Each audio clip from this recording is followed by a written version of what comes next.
Bonjour Ange. Bonjour Thérèse. Ange, peux-tu nous parler de l'analogie de la foi? Merci Thérèse, avec beaucoup de plaisir.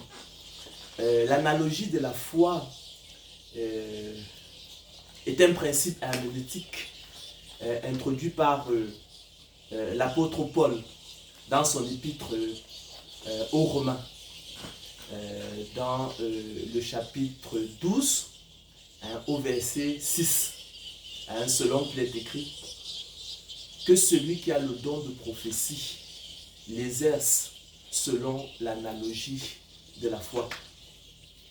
Le Maître et Seigneur de gloire Jésus-Christ et les auteurs du Nouveau Testament en ont abondamment usé. Thérèse, c'est un principe herméneutique qui légitime le recours à la lecture allégorique et typologique en herméneutique, c'est-à-dire dans l'interprétation de la Bible, lorsque cela s'impose tout naturellement à l'esprit bien disposé. Je vous renvoie ainsi au livre du prophète Jonas, qui fut jeté dans la mer, par-dessus bord, englouti par un grand poisson qui séjourna dans le ventre de 10 poissons 3 jours et 3 nuits et qui fut le troisième jour vomi sur terre. Vous vous souvenez, lors de son ministère terrestre, je pense que les 3 évangiles synoptiques et puis celui de l'apôtre Jean, nous indique que le Seigneur Jésus-Christ assimilera l'épreuve de Jonas, donc son séjour de 3 jours et 3 nuits dans le ventre du grand poisson et son vomissement sur terre le troisième jour. Il dira que c'était une préfiguration de sa mort et de sa résurrection le troisième jour. Il dira de même que Jonas fut 3 jours et 3 nuits dans le ventre d'un grand poisson, de même le Fils de l'homme sera 3 jours et 3 nuits dans le sein de la terre. À cet égard, et pour mémoire, Thérèse, je rappellerai que la lecture allégorique et typologique cherche à repérer dans le texte biblique l'analogie secrète et le sens caché dans les détails de l'image, selon l'analogie de la foi. Alors la lecture, l'analogie selon la foi, qui légitime donc, comme je l'ai dit précédemment, la lecture allégorique et typologique en herméneutique, a une fonction heuristique éminente. Certes, la parole de Dieu est claire. Elle est claire. Comme vous le savez, les enseignements du Seigneur Jésus-Christ sont limpides pour ceux qui ont les yeux de la foi, pour ceux qui, effectivement, comme de petits enfants, prennent le texte biblique, même dans son sens littéral. Mais malheureusement, les apôtres du diable, parce qu'effectivement, il faut les appeler ainsi, ils veulent semer effectivement de la confusion sur un certain nombre de sujets importants. Des sujets importants comme la bonne nouvelle de l'élection de la grâce, de la justice sans les œuvres et la prédestination des élus de Dieu au salut. L'écriture, lorsqu'on prend l'épître de Paul aux Éphésiens ou lorsqu'on prend l'épître de Paul aux Romains, d'ailleurs l'ensemble de l'écriture nous enseigne bien que la prédestination des élus de Dieu au salut est selon le bon plaisir de la volonté de Dieu. L'apôtre Paul, dans son épître aux Éphésiens, Éphésiens 2:9, nous rappellera fort pertinemment que ce n'est point par les œuvres. Et comme je l'ai souvent rappelé, si ce n'est point par les œuvres, nous en déduisons logiquement que c'est selon le bon plaisir de la volonté de Dieu. Et c'est ce qui est d'ailleurs écrit. Mais le diable trouvera toujours des moyens à travers ses apôtres, l'évangile de la gloire de l'homme, à travers les avatars de la prédestination pour semer de la confusion. Il nous parlera il voudra nier la prédestination selon le bon plaisir, la volonté de Dieu, pour parler plutôt de la prédestination selon la préscience divine ou encore la prédestination salvifique universelle. Et je l'ai dit dans le cadre d'un entretien précédent que c'était des avatars de la prédestination.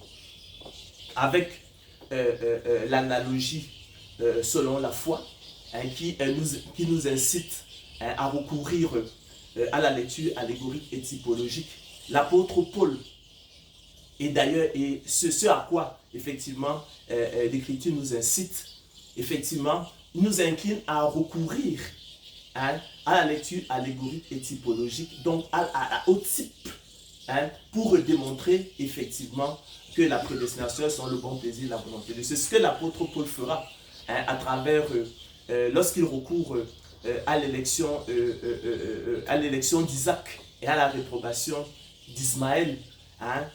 C'est ce qu'il fait lorsqu'il recourt à l'élection de Jacob et à la réprobation d'Ésaü. Il dira ainsi donc cela dépend ni de celui qui veut ni de celui qui court, mais de Dieu qui fait miséricorde. C'est ce que les auteurs bibliques font. Lorsque effectivement on prend un texte comme la bonté de David envers Méphibosheth, vous savez que effectivement on dira que Méphibosheth n'avait aucun mérite si ce n'est celui d'être le fils de Jonathan, fils de Saül. Or, comme vous le savez, il n'est pas au pouvoir de l'homme de choisir son père. Donc, il n'a aucun mérite. La prédestination est bel et bien selon le bon plaisir de la volonté de Dieu. On le dira de la même chose lorsqu'on interprète l'épisode où Abraham, effectivement, envoie son serviteur pour aller chercher une épouse, Rebecca, pour son fils Isaac.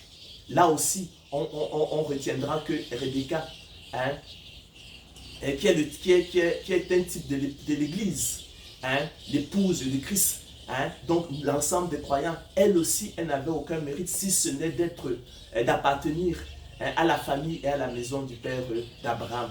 Une fois de plus, nous disons qu'il n'est pas au pouvoir de l'homme de choisir son père, sa mère. Donc à travers ces types-là, qui sont nombreux, on démontre parfaitement que la prédestination est selon le bon plaisir et la volonté de Dieu. On pourrait citer le cas de Joseph, vendu par ses frères et qui finit gouverneur en Égypte.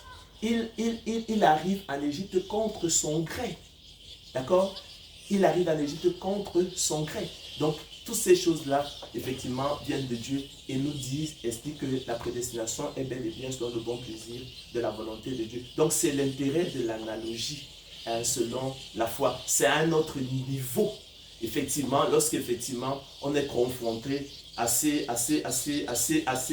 enfants du diable qui veulent tordre le sens de l'Écriture. L'Éternel nous a donné l'analogie de la foi, la lecture allégorique et typologique pour confirmer notre foi. C'est le même, on aura recours également aussi à l'analogie selon la foi pour déconstruire, en fait, pour déconstruire tous les enseignements du noble Coran, pour nous présenter la véritable visage de l'islam. Vous savez qu'il nie que le Père est un fils, il nie la crucifixion du Seigneur Jésus-Christ, il nie sa résurrection le troisième jour. On recourra donc à l'épreuve d'Abraham, qui a été repris, qui a été repris aveuglement par l'auteur du noble Coran. On aura recours à l'épreuve de Jonas, qui lui également a été aveuglement repris par l'auteur du noble Coran pour démontrer que, effectivement, le Seigneur Jésus-Christ, qui est le Fils unique de Dieu, est bel et bien mort à la croix et il a ressuscité le troisième jour. C'est tout le sens. C'est tout le sens caché dans l'épreuve d'Abraham, qui est un type du Père, Isaac le type du Fils, le bélier qui est un type de la substitution. Donc l'épreuve d'Abraham est une préfiguration de la mort et de la résurrection du Christ le troisième jour. Nous avons dit déjà comment il fallait interpréter l'épreuve de Jonas, qui effectivement est une préfiguration de la mort et de la résurrection du Christ le troisième jour. Donc ces choses-là constituent des colis encombrants dans le noble Coran. Et nous comprenons donc effectivement que c'est une supercherie, que ce n'est pas la vérité. Donc c'est l'objet, c'est tout le rôle de l'analogie selon la foi. On pourra encore recourir à l'analogie selon la foi dans la détermination des temps et des moments de la parousie. Il y a de nombreux textes ici, ainsi qui, effectivement, à la lumière de la lecture allégorique et typologique, nous permettent effectivement de démontrer effectivement les 2000 ans d'écart entre la croix du Christ et la parousie. Voilà, Thérèse, ce que je pourrais dire sur l'analogie selon la foi, qui est un principe herméneutique qui légitime le recours à la lecture allégorique et typologique en herméneutique lorsque cela s'impose tout naturellement à l'esprit bien disposé. Donc, elle nous permet, c'est un outil que le Seigneur Christ a mis à notre disposition pour nous confirmer la foi et pour sauvegarder l'intégrité de sa parole, toute la vérité contenue dans la parole de Dieu. Merci. Ben, c'est moi, Thérèse, qui te remercie.